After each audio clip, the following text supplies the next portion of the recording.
Welcome back to my YouTube channel. Hansraj Borana ji के channel में आपका स्वागत है। मैं दीपांशी दुसेजा आज आपको बताऊंगी कि पैसे उधार जहाँ पर आपके छुड़े हुए हैं वो आप कैसे वापस ला सकते हैं। तो अगर आपने अभी तक मेरे चैनल को सब्सक्राइब नहीं किया है तो जल्दी से जाकर मेरे चैनल को सब्सक्राइब कर दे, बेल आइकन पर क्लिक कर दे ताकि हम आगे कोई भी नोटिफिकेशन नोट डालें तो सबसे पहले आपके पास है। तो बिना टाइम वेस्ट करें हम अपने वीडियो को शुरू करते हैं। अगर आपसे भी ग्राहक उधार मांगते हैं, अगर आप भी उधार से परेशान रहते हैं, अगर आपका भी पैसा उधार में फंसा हुआ है,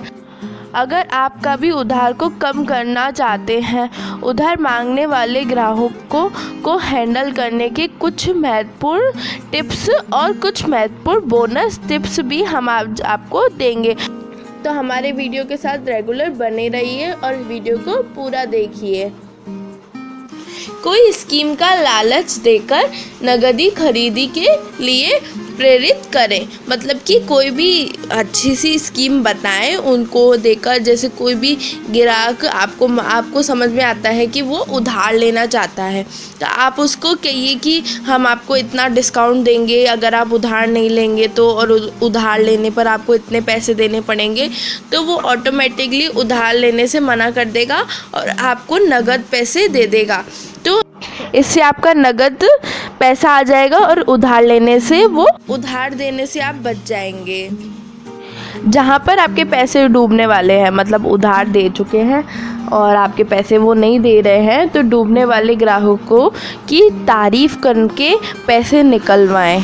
क्योंकि जो मतलब तारीफ़ सुनेंगे तो ऑटोमेटिकली आपको पैसे देना चालू कर देंगे वो कस्टमर, कि आप उनको तारीफ़ करें कि आप तो हमेशा टाइम पर पैसे देते हैं, और वो आपसे जब भी मिले उनको यही कहें कि वाह यार आपका टाइमिंग तो बहुत ही परफेक्ट है, आप तो हमेशा फ़िक्स टाइम पर पैसे दे देते हैं, जो टाइम आप बताते हैं उसी टाइम पर आप पैसे देते हैं। तो वो आपकी तारीफ़ सुनकर कि ये इंसान तो मेरी तारीफ़ करता है, इसके सामने हमें सर नहीं झुकाना है, तो वो आपको पैसे दे देगा। जो पेमेंट लेट देते हैं, पेमेंट को बहुत ही ज़्यादा डिले कर देते हैं, उन्हें ब्याज का डर दें कि अगर आपने हमें 15 दिन में या 20 दिन में पैसे नहीं दिए तो आपका इतना ब्याज जुड़ जाएगा या इतने ज़्यादा पैसे आपको देने पड़ेंगे, 2 रुपये 3 रुपये पर ब्याज आपका लगेगा। तो वो ऑटोमेटिकली आपको पैसे दे देंगे, क्योंकि कई लोगों का क्या होता है कि वो पैसे ज़्यादा देने के डर से भी पैसे दे देते हैं,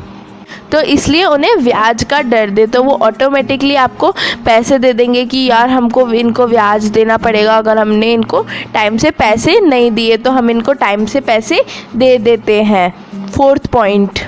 अब जो लोग तारीफ़ करते हैं, तारीफ़ करके हमको अपनी तरफ अट्रैक्ट करते हैं कि हम उनको उधार दें, तो उनको भी उनकी ही तरह तारीफ़ कर मना कर देना चाहिए। क्योंकि ऐसे लोग क्या करते हैं कि तारीफ़ कर लेंगे कि यार आपकी दुकान तो बहुत अच्छी है, आपके बोलने का तरीका बहुत अच्छा है, आपका सेल्समैनिंग का तरीका बहुत अच्छा है, इसलिए मैं आपकी शॉप पर आता हूँ। तो इस चक्कर में भी वो आपकी दुकान से उधार लेने में अट्रैक्ट रहेगा कि हम अगर इनकी तारीफ़ करेंगे तो ये हमको उधार दे देंगे, तो उनकी तारीफ़ के साथ ही उनको उधार ना दें, और उनको बदले में भी उनकी तारीफ़ के साथ कि यार स्टॉक कम हो रहा है और यार अभी मंदी चल रही है, पैसे तो दे दो, उधार मत लो, ऐसे प्यार से समझाकर उनकी ही तारीफ़ कर उनको उधार ना दें।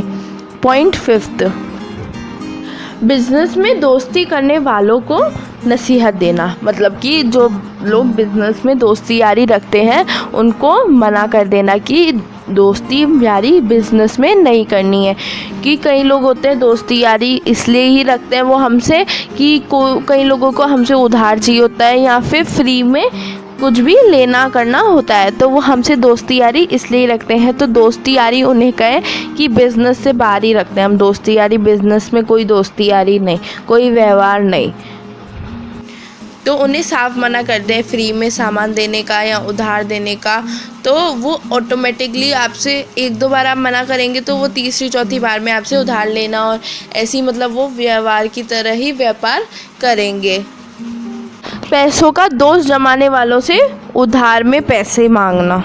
मतलब कि जो लोग पैसे का दोष जमाते रहते हैं कि यार हमने तो इधर उधार दे रखा है, इधर उधार दे रखा है, इनको पैसे देकर छोड़ दिए, उनको पैसे देकर छोड़ दिए, और हमें हर कोई उधार देने के लिए चाहता है पर हम उनसे ही उधार लेते हैं जिनसे हम लेना चाहते हैं, उनसे ही सामान लेते हैं। तो ऐसे लोगों को क्या करना चाहिए कि उनको एक बार पैसे मांग के देखने चाहिए कि वो अगर आपको मतलब जैसे कि आपने उससे 5-6 हज़ार मांग लिए और उसको कह दिया कि यार पैसे दे दे, ज़रूरत है, तो उससे पैसे लेकर रख दिए और उसके जब तक पैसे ख़त्म होने तक या तो उसको सामान देते रहें या उसको जब तक इसका पेमेंट ये ना दे तब तक इसको टालते रहें। तो ऐसे करने से वो आपके पास कम आएगा या फिर आपको उससे पैसे मांगने की ज़रूरत भी नहीं रहेगी। या फिर वो पैसे देने से मना कर दे तो उसे भी आप उधार देने से प्यार से मना कर दो कि यार मंदी चल रही है और हम उधार देना बंद कर रखा है या फैसिलिटीज़ बदल दी है हमने शॉप की, तो ऐसे करके उसको मना कर देना। पॉइंट 7, अपने लालच पर काबू पाना या खुद को नियंत्रण में रखना।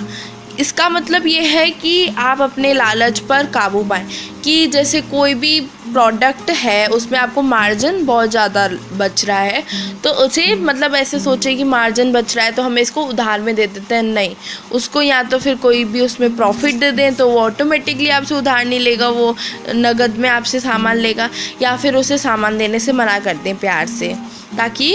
आप लालच में ना आ सकें और आप ऐसे कामों में ना फंस सकें, ताकि क्योंकि अगर वो आपको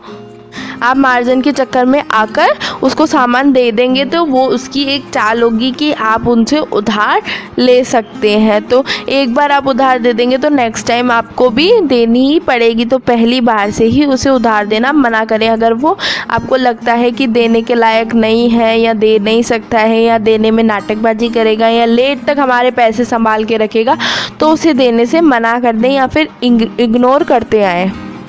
पॉइंट नंबर 8, डिजिटल पेमेंट के लिए प्रेरित कीजिए। कि कई लोग करते हैं कि हम अपना पर्स भूल आए या फिर बाद में दे देंगे या फिर हमारे पास पैसे नहीं है अभी और हम घर पे पैसे छोड़ के आ गए जल्दीबाजी में और सामान लेना बहुत ही ज़्यादा ज़रूरी है, अभी याद आया है सामान, इसलिए आप दे दीजिए, हम आपको बाद में पैसे दे देंगे। तो ऐसे लोगों को आप साफ मना कर दीजिए उधार देने से। ऐसे लोगों को इसकी चाल होती है कि ये हमें उधार दे देंगे और हम पैसे इनको इग्नोर करते आएंगे तो उनके पास पैसे आपके बहुत ज़्यादा टाइम तक टिके रहते हैं।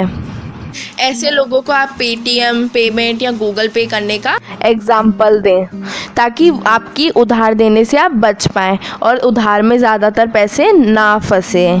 तो इस तरीके से लोग आपसे उधार लेने से बचेंगे और आप भी उधार देने से लोगों से बचेंगे। जैसे कि आपको कोई भी पैसे देने वाला नहीं हो या आपको इग्नोर करता हो या फिर बाद में देंगे डिले करता जाता हो तो उनसे आप बच पाएंगे मेरी टिप्स को फॉलो करके। तो अब मैंने आपको बताया था कि मैं आपको कुछ बोनस टिप्स भी दूंगी, मैं आपको कुछ बोनस पॉइंट भी बताऊंगी। तो आइए हम अब बोनस पॉइंट जानते हैं। तो पहला बोनस पॉइंट, ग्राहकों की पहचान करने में एक्सपर्ट रहें। मतलब कि ग्राहकों की पहचान रहे। जैसे कि आपके पास कोई नया कस्टमर आया जो कि पहले नहीं आया है तो वो आपको अट्रैक्ट कर रहा है अपनी तरफ, आपकी तारीफ़ कर कर आपसे सामान लेकर, तो उसका मतलब है कि वो आपसे 2-3 दिन लगातार पैसे देगा, नगद में लेगा मतलब कि सामान, और फिर आपसे उधार रखवाना चालू करेगा और उधार भी बहुत ज़्यादा लेट तक ही देगा। तो ऐसे लोगों की आप जानकारी अच्छे से रखें कि कौन आपको पैसे टाइम पर दे सकता है और कौन नहीं दे सकता है। तो आप इससे हमेशा के लिए प्रोटेक्ट रहेंगे, कोई भी उधार देने से या लेने से बचेंगे। पॉइंट नंबर 2,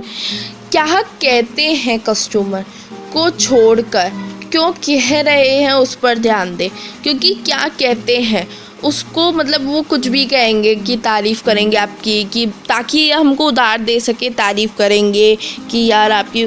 पर्सनैलिटी बहुत अच्छी है, आपका बिज़नेस करने का तरीका बहुत अच्छा है, आपका सेल्स मैनिंग बहुत अच्छी है, मतलब आपकी हर चीज़ बहुत ही ज़्यादा परफेक्ट लगती है, इसलिए मैं आपकी शॉप पर आता हूँ। तो इसका मतलब ये नहीं है, तो उनसे जानिए कि वो क्यों कह रहे हैं, उनको गौर से सुनिए, तो आपको पता चलेगा कि वो ये चीज़ें क्यों कह रहे हैं, क्यों हमें अपनी तरफ अट्रैक्ट करने की कोशिश कर रहे हैं। तो आप ऑटोमेटिकली समझ जाएंगे कि वो आपको उधार लेने के चक्कर में अट्रैक्ट कर रहे हैं, क्योंकि कई लोगों का ये होता है कि आपसे पैसे मतलब सामान ले लेंगे और पैसे बहुत टाइम तक डिले करते जाएंगे। तो आप ऐसे लोगों को उधार देने से बचें और मेरी टिप्स को हमेशा फॉलो करते रहें। तो अगर आपने अभी तक मेरे चैनल को सब्सक्राइब नहीं किया है तो जल्दी से जाकर मेरे चैनल को सब्सक्राइब कर दे, बेल आइकन पर क्लिक कर दे, ताकि हम आगे कोई भी नोटिफिकेशन नोट डालें तो सबसे पहले आपके पास आए। Thank you for watching my this beautiful and wonderful video.